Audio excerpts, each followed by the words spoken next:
La historia de Miriam Rodríguez no es una simple tragedia, es un relato de resistencia, valentía y amor implacable. Cuando su hija, Karen Alejandra, por miembros del cartel de los Zetas, Miriam decidió enfrentarse al grupo criminal. No era policía ni detective, ni tenía recursos especiales, pero tenía una voluntad de acero y un objetivo claro: hacer justicia por su hija. En un México azotado por la violencia y la impunidad, Miriam se convirtió en un símbolo de esperanza. Esta es la historia de cómo una madre común y corriente se transformó en una investigadora, cazadora y finalmente en una heroína. Después de la desaparición de Karen Alejandra en enero del 2014, Miriam Rodríguez intentó buscar ayuda en las autoridades, pero como ocurre en muchos casos en Tamaulipas, la respuesta fue tibia y burocrática. Mientras los días pasaban, el silencio de los secuestradores se volvía más doloroso. Finalmente, Miriam tomó una decisión: si nadie iba a buscar a los responsables, lo haría ella misma. El primer paso de Miriam fue analizar la poca información que tenía. Recordó detalles de las llamadas extorsivas, los nombres o apodos que los secuestradores mencionaron y las características de los lugares donde se hicieron las entregas del rescate. Poco a poco, estas pistas la llevaron a un nombre clave: el Sama, uno de los integrantes del grupo que había secuestrado a Karen. Para obtener más información, Miriam comenzó a hacerse pasar por distintas personas.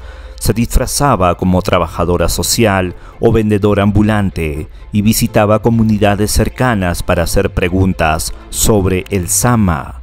Gracias a sus habilidades para pasar desapercibida, logró obtener la dirección de un familiar del sospechoso. Después de semanas de investigación, Miriam descubrió que el Sama vivía en una pequeña comunidad cercana.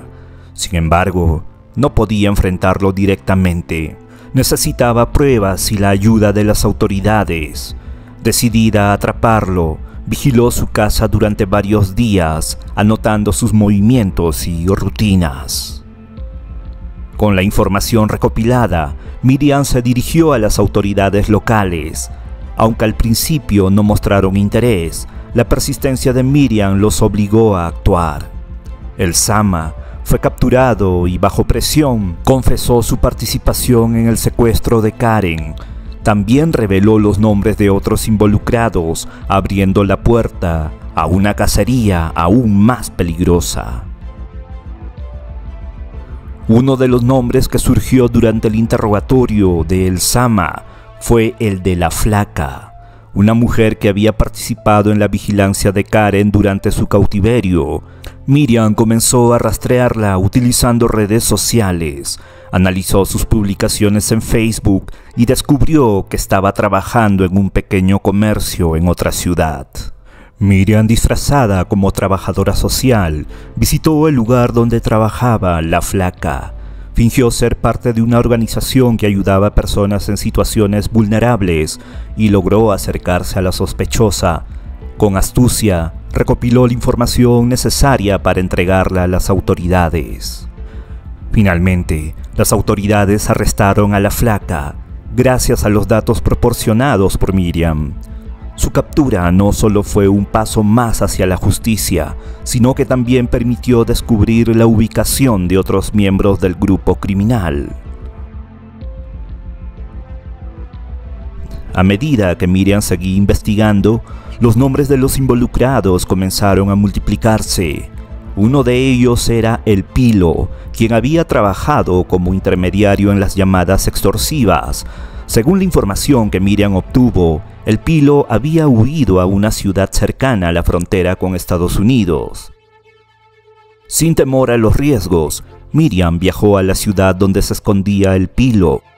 Durante días lo vigiló discretamente, utilizando un disfraz para mezclarse con los vendedores ambulantes de la zona. Finalmente, logró confirmar su ubicación y alertó a las autoridades. La detención de El Pilo fue otro golpe importante contra la red criminal. Entre los nombres que surgieron durante los interrogatorios estaba el del hombre que había dado la orden a Karen.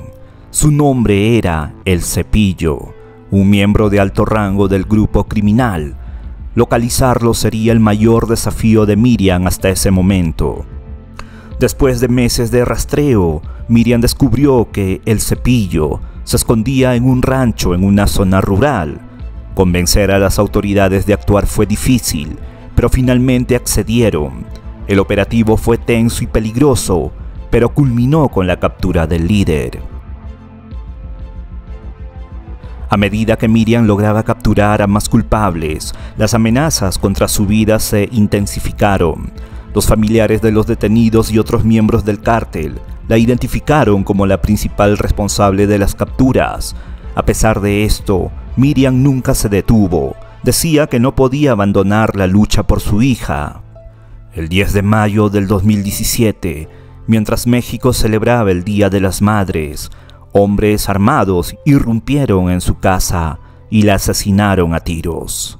Su muerte dejó un vacío profundo, pero su historia trascendió como un símbolo de resistencia y justicia.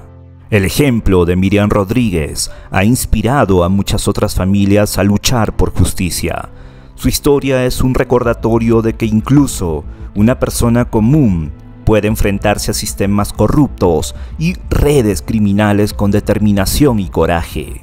En un lugar donde la justicia parece inalcanzable, Miriam demostró que el coraje puede abrir camino incluso en las tinieblas más profundas. Su vida y su lucha permanecerán como un faro de esperanza para quienes buscan justicia.